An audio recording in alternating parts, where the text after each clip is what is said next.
ప్రతిపక్ష నేత పోతూ ఉంటే పోలీసులు పక్కనే ఉంటే పోలీసులు చేస్తున్నటువంటి పని ఏంటయ్యా దాడి చేస్తుంటే అంటే వైఎస్ఆర్ కాంగ్రెస్ పార్టీ వారిని నివారించకుండా చేయడం, పోలీసులు చేస్తున్న పని యథేచ్ఛగా వారిని వదిలేశారు, యథేచ్ఛగా రాళ్లదాడి చేశారు. ఎర్రగొండపాలెం నియోజకవర్గంలోని దోర్నాల మండలంలోని పెదబొమ్మలాపురం ఎంపీటీసీ వెంకటరెడ్డి గారికి తలకి గాయమై 3 కుట్లు పడ్డాయి. ఎవరు రౌడీలను అడుగుతున్నా నేను? రౌడీలు మీరా మేమా? దాడి చేసింది మీరా మేమా? గాయపడినటువంటి వ్యక్తి మా వ్యక్త మీ వ్యక్త? ఇవాళ మాపై అక్రమైనటువంటి కేసులు కట్టేటటువంటి ప్రయత్నం చేస్తారు. కేసులు కట్టారు ఆల్రెడీ.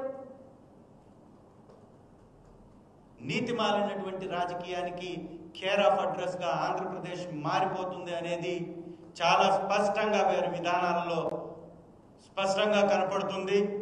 ఈ రాష్ట్రంలో ఉన్నటువంటి ప్రతి బిడ్డ, ప్రతి మహిళ, ప్రతి విద్యార్థి, ప్రతి నిరుద్యోగి, ప్రతి రైతు, ఈ రాష్ట్ర ప్రజల యొక్క గోడు నిన్న పొదిలి ప్రాంతంలో వినపడ్డది.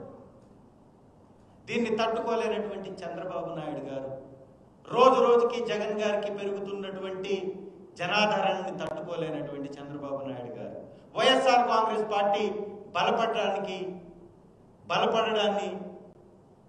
తట్టుకోలేనటువంటి చంద్రబాబు నాయుడు గారు, అలాగే పవన్ కళ్యాణ్ గారు, అలాగే లోకేష్ గారు, ఈ బీజేపీ పార్టీలోని కొంతమంది ఏదో ఒక